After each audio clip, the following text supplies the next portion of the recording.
इस बात का है कि समाजवादी पार्टी की सरकार ने, मेरी सरकार ने इस भदोई के नाम से जो नया जिला बना, इसका नाम संत गुरु रविदास जी के नाम से रखा।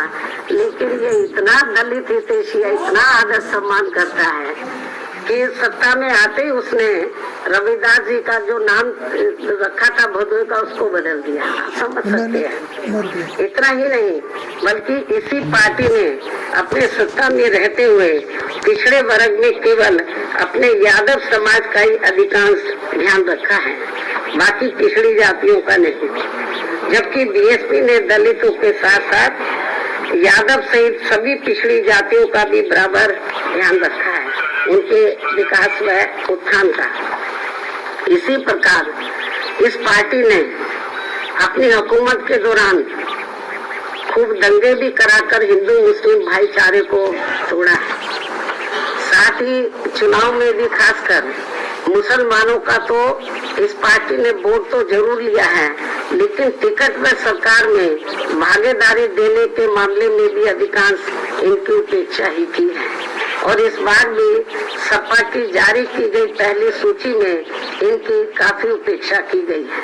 मुस्लिम समाज की टिकट डिस्ट्रीब्यूशन के मामले में काफी उपेक्षा की गई है, जबकि बीएसपी ने हर चुनाव में खासकर मुस्लिम बाहुल्य क्षेत्रों में मुस्लिम समाज को उचित भागीदारी दी है और सरकार बनने पर इनके जान माल व मजहब की भी पूरी हिफाजत की है। साथ ही इनके विकास व उत्थान का भी विशेष ध्यान रखा है। इसके अलावा हमारी पार्टी की रही सरकार ने दलितों, आदिवासियों, पिछड़े वर्गों, अकलियतों के साथ साथ अपर कास्ट समाज के भी सभी वर्गों के हित व कल्याण का भी पूरा ध्यान रखा है। तो इसलिए तो दल बदलू लोग और खास तौर से जो छोटे छोटे दल जो सपा के साथ गठबंधन करके चुनाव लड़े हैं, तो जो इस किस्म की बातें कर रहे हैं कि सपा दलित हितैषी पार्टी है, ओबीसी की हितैषी पार्टी, इनके संतों, गुरुओं और महापुरुषों का पूरा आदर सम्मान करती है, इसमें रत्ती भर भी सच्चाई नहीं है। इस सरकार ने जो धार्मिक अल्पसंख्यक समाज में से जो मुस्लिम समाज के लोग हैं, तो उनके न हितों का ध्यान रखा और न टिकट बंटवारे के मामले में और न ही सरकार में भागीदारी देने के मामले में इनके हितों का ध्यान रखा है। तो ये सब आप लोगों को मालूम है। आप ये सवाल पूछते तो मैंने पहले ही टुकड़ों में पूछते, मैंने पूरा इसका जवाब आप लोगों को दे दिया। अब आप पूछिए, एक एक करके पूछो।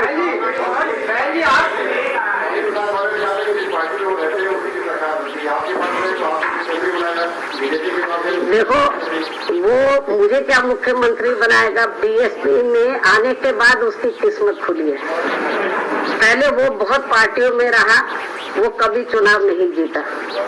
आप इतिहास उठाकर देख लो उसका राजनीति, बहुत सी पार्टियों में रहा, जनता दल में रहा, लोक दल में रहा, किसी भी पार्टी में वो चुनाव नहीं जीता।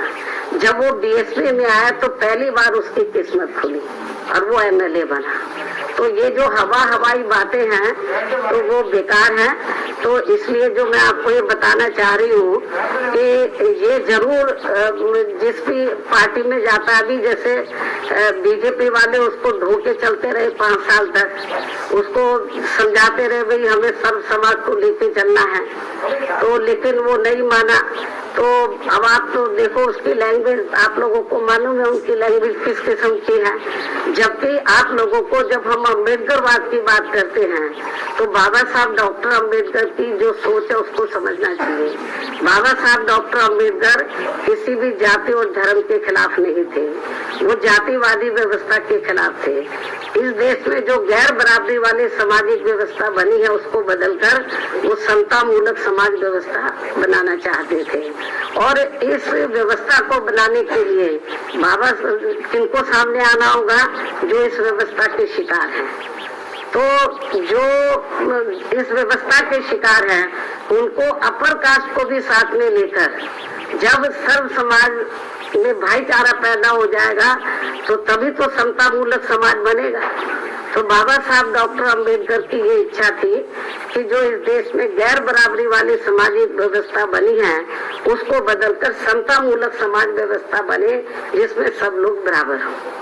तो उसी आधार पर हमारी पार्टी इस मूवमेंट को लेकर, बीएसपी की मूवमेंट को लेकर चल रही है। बहन जी, आज शेखर रावण ने समाजवादी पार्टी में गए थे लेकिन उनकी बात नहीं बनी है। उन्होंने कहा है कि वह अब